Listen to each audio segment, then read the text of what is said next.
যে মিস্ত্রি আমাদের বাড়ি বানিয়ে দেয় সে নিজেই ভাঙা ঘরে থাকে। হোটেলের কর্মচারী যে সবাইকে সাজিয়ে খাবার বেড়ে দেয় তাকে বেড়ে সাজিয়ে গুছিয়ে খাওয়ানোর কেউ নেই। যে ড্রাইভার আমাদের লাখ টাকার কোটি টাকার গাড়ি চালায় দিন শেষে সেই পায়ে হেঁটে বাড়ি ফেরে। জুতোর দোকানে যে ছেলেটা সবার পায়ে জুতো পরিয়ে পরিয়ে দেখায় তার নিজের পায়ে ছেঁড়া জুতো পরা থাকে। যে আগুনের মতো রোদে পুড়ে ঠেলা গাড়িতে ফলের রস বিক্রি করে, হাজার গলা শুকিয়ে গেলেও বিক্রির ক্ষতি হয়ে যাবে বলে সে নিজে একটা ফলও খেতে পারে না। খুব রোগা দুর্বল একটা লোক তার থেকে দ্বিগুণ ওজনের একটা লোককে রিকশাতে বসিয়ে টেনে নিয়ে যায়। সামনে খুব উঁচু রাস্তা অথবা রেল ক্রসিং আসলে রিকশা থেকে নেমে তার থেকে দ্বিগুণ ওজনের ওই ভারী প্যাসেঞ্জারকে নিজের সর্বশক্তি দিয়ে রিকশাওয়ালা টেনে নিয়ে যায়। শরীরে শক্তি না থাকলেও একজন বা দুজন প্যাসেঞ্জারের ভার তাকে বহন করে নিয়ে যেতে হয়। অনেক প্যাসেঞ্জার নেমে যায় যে তোমার কষ্ট হবে, আমি নেমে একটু হেঁটে যাই তারপরে উঠছি, কিন্তু অনেক প্যাসেঞ্জার আবার নামে না। একজন টোটো চালক রাত জেগে রাস্তায় রাস্তায় টোটো চালিয়ে ঘুরে বেড়ায়, কারণ টোটোটা তার নিজের নয়, তার মালিকের।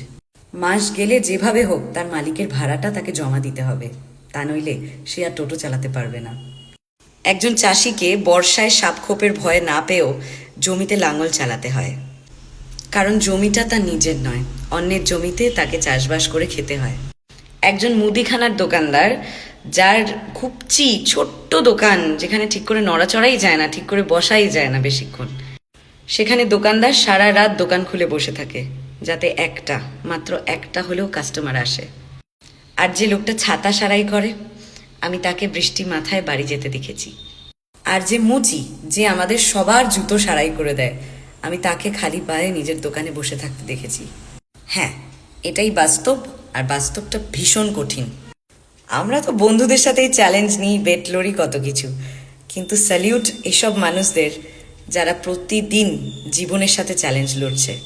সকালে উঠে রাত পর্যন্ত কি করে কাটবে তা অনেক মানুষ জানে না। সারা দিন খাটার পরেও, সারা দিন চেষ্টা করার পরেও পকেটে 10টা টাকার নোট নিয়ে বাড়ি ফিরবে কিনা অনেক মানুষ তা জানে না।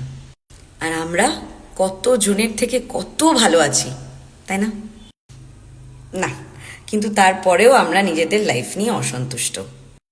জীবনের প্রতি হাজারো অভিযোগ, বিতৃষ্ণা, আমার এটা নেই, ওটা কম আছে, ও অত ভালো আছে, আমি এত খারাপ আছি, হাজারটা কথা। আমরা বোধহয় সত্যি কোনোদিনও সন্তুষ্ট হতে পারবো না। শুধু এটুকুই চাইতে পারি, উপরওয়ালা তাদের সুস্থ রাখুন।